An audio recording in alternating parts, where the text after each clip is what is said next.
آج ہم جس صحابی کا تذکرہ کر رہے ہیں ان کا نام حضرت جلیبیب رضی اللہ تعالیٰ عنہ ہے۔ انتہائی غریب ترین صحابہ میں تھے اور کتابوں میں لکھا ہے کہ ان کے ظاہری حالت سے ان کی غربت کا فقر و فاقے کا پتہ چلتا تھا۔ انصار سے ان کا تعلق تھا، انصار کے قبیلوں میں سے کسی قبیلے سے ان کا تعلق تھا، اور آپ صلی اللہ علیہ وسلم کے پاس وہ حاضر ہوتے تھے اور آپ صلی اللہ علیہ وسلم کی بڑی محبت تھی ان کے دل کے اندر۔ آپ صلی اللہ علیہ وسلم سے فیض حاصل کرنے کے لیے تشریف لایا کرتے تھے، حاضری دیا کرتے تھے۔ تو ایک مرتبہ آپ صلی اللہ علیہ وسلم نے جلال میں آ کے حضرت جلیبیب رضی اللہ تعالیٰ عنہ سے پوچھا کہ جلیبیب تم شادی نہیں کرو گے؟ تو آگے سے وہ مسکرائے اور انہوں نے کہا یا رسول اللہ صلی اللہ علیہ وسلم، میں اور شادی یہ کیسے ہوگا؟ شادی کے لیے تو مال و دولت کی ضرورت ہوتی ہے، منصب ہو، وراثت ہو، جائیداد ہو، مال و دولت، خاندان ہو۔ میرے پاس تو ان میں سے کچھ بھی نہیں ہے، تو مجھے کون رشتہ دے گا اور میں کیسے شادی کروں گا؟ آپ صلی اللہ علیہ وسلم نے تھوڑی دیر توقف فرمایا، پھر اس کے بعد فرمایا کہ جلیبیب تم شادی نہیں کرو گے؟ انہوں نے پھر وہی جواب دیا کہ میرے پاس جو شادی کے اسباب ہیں ان میں سے کوئی سبب نہیں ہے، تو مجھے کون رشتہ دے گا اور میں کس سے شادی کروں گا؟ تیسری مرتبہ پھر آپ صلی اللہ علیہ وسلم نے فرمایا کہ جلیبیب تم شادی نہیں کرو گے؟ انہوں نے پھر وہی جواب دیا۔ آپ صلی اللہ علیہ وسلم نے ان سے فرمایا کہ تم جاؤ فلاں انصاری کے گھر میں اور ان کو جا کے میرے سلام کہہ دو اور ان سے کہو کہ تم اپنی بیٹی کے ساتھ میری شادی کر دو، یعنی بیٹی کا رشتہ مجھے دے دو، میرا نکاح بھی کر دو۔ حضرت جلیبیب رضی اللہ تعالیٰ عنہ نے آپ صلی اللہ علیہ وسلم سے فرمایا کہ یا رسول اللہ صلی اللہ علیہ وسلم، آپ مجھے کھوٹا پائیں گے، یعنی اتنا آپ میرا رشتہ کرا رہے ہیں، مجھے آپ کھوٹا پائیں گے، میرے اندر وہ صلاحیت نہیں ہے کہ میں آپ کے اس رشتے کو نبھا سکوں۔ اپنی عاجزی جو غربت تھی اس کا اظہار کیا، تو آپ صلی اللہ علیہ وسلم نے فرمایا لَكِنَّكَ لَسْتَ عِنْدَ اللَّهِ بِكَاسِدٍ، تم اللہ کے ہاں کھوٹے نہیں ہو، نہ اللہ کے رسول کے ہاں کھوٹے ہو۔ حضرت جلیبیب رضی اللہ تعالیٰ عنہ اٹھے اور جا کے اس صحابی کے دروازے پہ پہنچے، ان کو دروازہ کھٹکھٹایا، وہ صحابی باہر آئے اور آنے کی وجہ پوچھی کہ کوئی مقصد آنے کا، جو جس طرح انسان پوچھتا ہے سلام دعا کے بعد۔ حضرت جلیبیب رضی اللہ تعالیٰ عنہ نے ان سے فرمایا کہ مجھے اللہ کے نبی نے بھیجا ہے اور آپ لوگوں کو اللہ کے رسول نے سلام بھیجے ہیں، سلام پہنچانے کے لیے میں آیا ہوں۔ تو سارے گھر کے اندر جو ہے وہ خوشی کی لہر دوڑ گئی، سب خوش ہو گئے کہ اللہ کے رسول صلی اللہ علیہ وسلم نے اتنی ہمارے اوپر نظر کرم فرمائی کہ ہمیں سلام بھیج دیے ہیں، اتنا ہمارے ساتھ تعلق ہے اور اتنے اللہ کے رسول ہم سے راضی اور ہم سے خوش ہیں کہ ہم گھر میں بیٹھے ہیں اور ہمارے اوپر اللہ کے نبی نے سلام بھیج دیے۔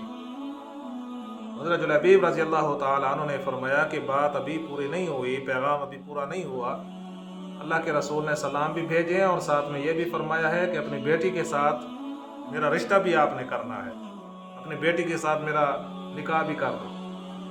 تو جس طرح انسان کی طبیعت ہوتی ہے، فطرت ہوتی ہے ماں باپ کی کہ وہ پہلے سوچتے ہیں، سوچ بچار کرتے ہیں، مشورہ کرتے ہیں، تو وہ ماں باپ جو اس لڑکی کے تھے انہوں نے آپس میں مشورہ شروع کر دیا کہ ان کو رشتے کے لیے اب یہ آئے ہیں، اللہ کے رسول نے کہا ہے، تو اب ان کے ساتھ جو ہے کیسے رشتہ کریں، خاندان بھی ان کا نہیں ہے۔ وہ جس طرح فطرتی طور پہ انسان کی ہوتی ہے، طبعی طور پہ وہ لڑکی سن رہی تھی سب کچھ اندر سے کہ اللہ کے رسول نے اس طرح بھیجا ہے اور یہ اللہ کے رسول نے حکم بھی دیا ہے۔ اس لڑکی نے قرآن مجید کی آیت تلاوت فرمائی وَمَا كَانَ لِمُؤْمِنٍ وَلَا مُؤْمِنَةٍ إِذَا قَضَى اللَّهُ وَرَسُولُهُ أَمْرًا أَن يَكُونَ لَهُمُ الْخِيَرَةُ مِنْ أَمْرِهِمْ، کہ جب اللہ تعالیٰ اور اس کا رسول مسلمانوں کے لیے حکم جاری کر دیں تو اس کے بعد مسلمان کو پھر اپنے بارے میں کچھ اختیار نہیں رہتا۔ اس کے ماں باپ جو ہے فوراً سمجھ گئے اور انہوں نے حضرت جلیبیب سے فرمایا کہ ہم خوش ہیں، ہمیں رشتہ قبول ہے، اللہ کے نبی آپ کا نکاح پڑھا لیں۔ جب آپ صلی اللہ علیہ وسلم کو پتہ چلا کہ اس لڑکی نے یہ آیت پڑھی ہے اور اس طرح جواب دیا ہے، تو آپ صلی اللہ علیہ وسلم نے ان کے لیے دعائے خیر فرمائی، اللہ تعالیٰ سے دعا کی کہ آپ ان کے گھر کے اندر خیر و برکت نازل فرمائیں اور ان کو کسی قسم کی تنگی نہ ہو زندگی کے اندر۔ تو صحابہ فرماتے ہیں اللہ کے نبی کی دعا کی برکت تھی کہ پھر انصار میں سب سے زیادہ خرچیلا گھرانہ اسی عورت کا تھا، انہی کا سب سے زیادہ خرچ ہوتا تھا۔ اور پھر آپ صلی اللہ علیہ وسلم نے ایک مرتبہ غزوہ کے لیے تشریف لے گئے، اللہ تعالیٰ نے فتح عطا فرمائی، تو اس کے بعد آپ صلی اللہ علیہ وسلم نے جس طرح طریقہ ہوتا تھا، صحابہ کرام تلاش کرتے تھے کہ کون شہید ہوئے ہیں، کون زخمی ہوئے ہیں، ان کو سنبھالا جاتا تھا۔ تو آپ صلی اللہ علیہ وسلم نے صحابہ سے پوچھا کہ تم کسی کو گم پاتے ہو، یعنی کوئی جو شہید ہو گئے ہیں یا جو نظر نہ آ رہا ہو زخمی؟ تو صحابہ نے بتایا کہ یا رسول اللہ صلی اللہ علیہ وسلم فلاں فلاں صحابی شہید ہو گئے ہیں، فلاں فلاں زخمی ہیں۔ تو آپ صلی اللہ علیہ وسلم نے پھر پوچھا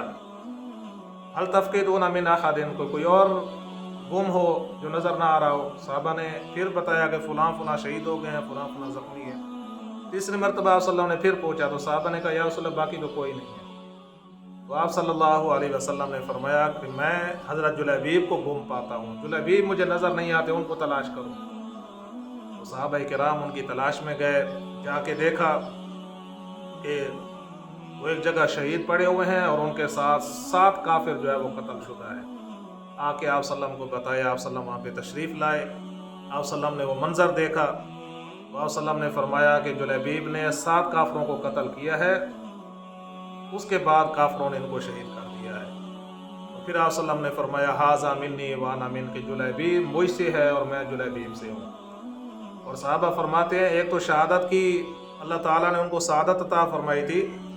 اور دوسری جو سعادت اللہ تعالیٰ نے ان کو عطا فرمائی تو اللہ کے نبی نے ان سے فرمایا تھا کہ تم اللہ اس کے رسول کے ہاں کھوٹے نہیں ہو۔ تو صحابہ فرماتے ہیں کہ ہم نے دیکھا اللہ کے نبی نے اپنے دونوں ہاتھوں سے ان کی میت اٹھائی تھی، اور اس کے بعد آپ صلی اللہ علیہ وسلم نے خود ان کو قبر کے اندر دفن فرمایا تھا۔ عام لوگوں کی جو میتیں آتی ہیں، چرپائیوں کے اوپر میتیں اٹھائی جاتی ہیں، تابوتوں کے اندر لکڑی کے تختوں میں میتیں اٹھتی ہیں، لیکن وہ ایسے خوش نصیب صحابی تھے کہ اللہ کے نبی صلی اللہ علیہ وسلم نے بذات خود اپنے مبارک ہاتھوں میں ان کی میت اٹھائی اور خود آپ صلی اللہ علیہ وسلم نے ان کو قبر کے اندر دفن